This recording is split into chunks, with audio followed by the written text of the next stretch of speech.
to my editor, you know what I'm saying, not Notion. Please make this better than what it is right now, okay?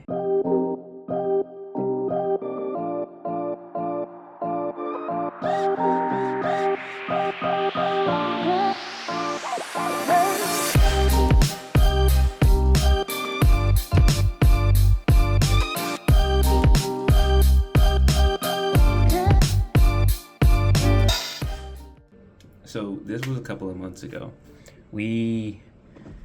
A company reached out to me. They're known as Everbee, right?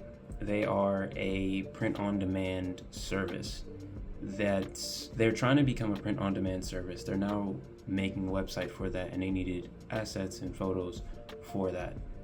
They reached out to me trying to find a photographer / graphic designer who would be able to do it all in one order. So they reached out to me.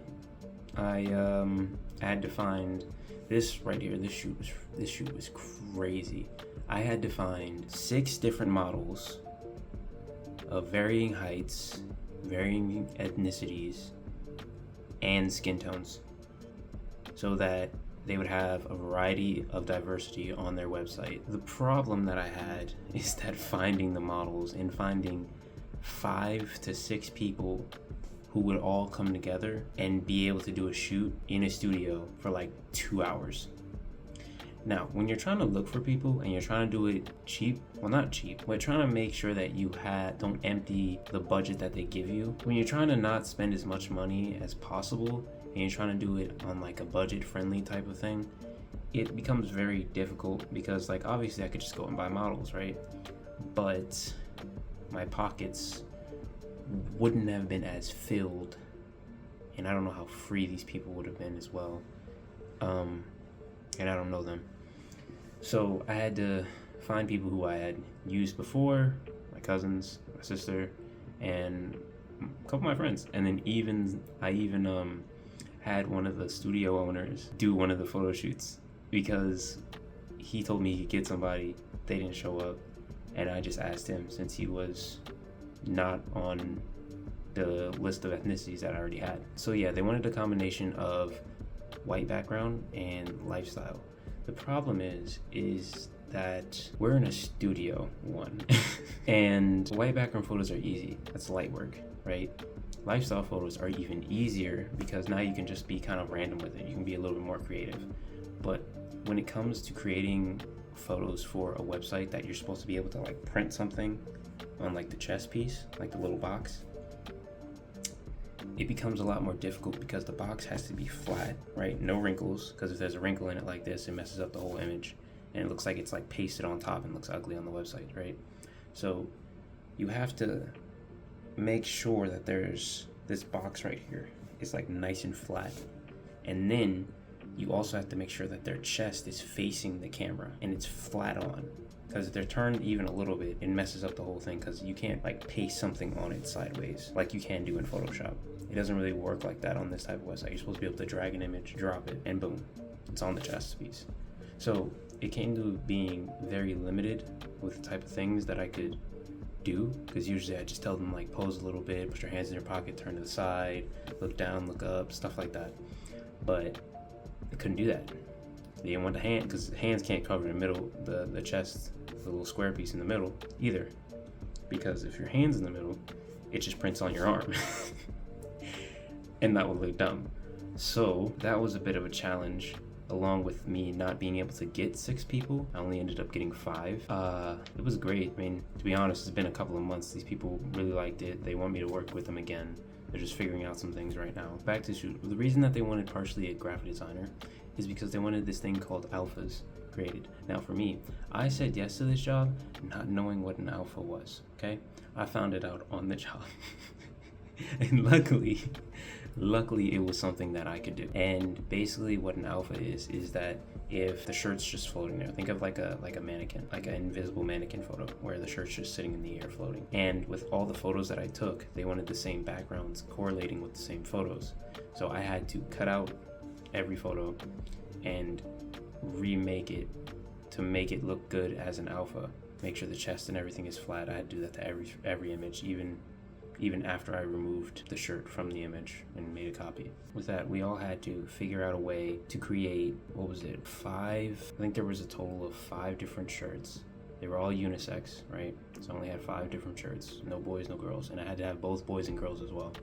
So 5 different shirts. I think it was like 2 gray ones, 2 white ones, and then 2 gray ones, 1 short sleeve, 1 long sleeve, 2 white ones, 1 short sleeve, 1 long sleeve, and then another gray one, I think. And that one was like a different fabric. And for each shirt, I had to have 1 photo with every model for each shirt. At the end of it, we have 5 models, 5 shirts. Each model had to have 2 to 3 different photos with that specific shirt. I had to make about 75 photos for them. And another thing, I had a time crunch. Only 2 hours at this shoot, otherwise at the studio. Otherwise, I'd have to pay extra, and I'm gonna try to pay extra. I really don't know how to make these videos interesting, especially when there's nothing that really happened at this shoot. You know what I'm saying? Like, I try to have fun with my shoots, right? I think it's very important that the photographer makes the models feel comfortable, even if they've never modeled before. Like most of my models, they don't model professionally. They're just friends or people who are like wanting to try it out and see what happens. Like I do enjoy doing that. I want to make them feel comfortable. I want to have a good time, laugh about it, talk about it, maybe even bring them back. You do it again. A lot of this is that I like to be goofy. With this one specifically, I was kind of stressed a little bit because without being able to be creative in this type of shoot, like realistically all we're doing is them standing still and we're switching the background. That's it. And it's really hard to do something where you can't even flex your creativity at the moment. It makes me feel weird, you know? I remember, because this happened like a couple of months ago, I remember trying to do this, and during the time that we were doing this, it was kind of blowing me, like low key. I was like, I can't have them stand sideways. I can't have them like look at each other, because some of the photos they wanted to see what it would look like if they had like 2 or more people in it. But like everybody has to stand stagnant and facing the camera. Like you can't have like a turned photo. You can't have them posing like this. You can't have them doing anything. It's just it's so weird to try and like create something where everyone has to stand stupidly still and make sure that this part right here is completely flat. Like even like for the girls, obviously, because they have boobs, right? So it comes out and then comes down, right? And you have to like make sure that it's flattened down so that they can paste the image on them. It's weird. Like when it came to the editing process, I think it took me a month to finish because of all the tiny details that really mattered. And then I had to make sure all the images, right, because I took them all in a 1x1 format. All the photos and all the alphas, everything had to be smack dab in the center. And then I had to give them the coordinates for each and every image, because it changed just a little bit, because something might have, like the corners of it might have moved a little bit and stuff like that. Like, don't get me wrong, it was an interesting experience, but like that thing was crazy. And then we also had to meet up a second time, right? And this time, obviously, the guy who worked at LED Studios, he couldn't come, right? So I had to like just copy and paste the background behind him. Like we had to do a second shoot at Maryland University, which will probably be in another video, because there was a lot of content and a lot of things that went on for that one. It was freaking crazy. Yeah, I had to make a couple of backgrounds for them, and then we also had to meet a second time at Maryland University to make sure that we had enough lifestyle backgrounds, because apparently they wanted more. So we had to meet up. I had to find backgrounds while walking the campus, right? Like I take my photo shoots there sometimes, or I used to anyways. Take my photo shoots there sometimes, but I don't know the campus like the back of my hand. I do now after that. Like, if you guys liked the video, please like, comment, and subscribe. And I hope to see you guys in the next one. Peace.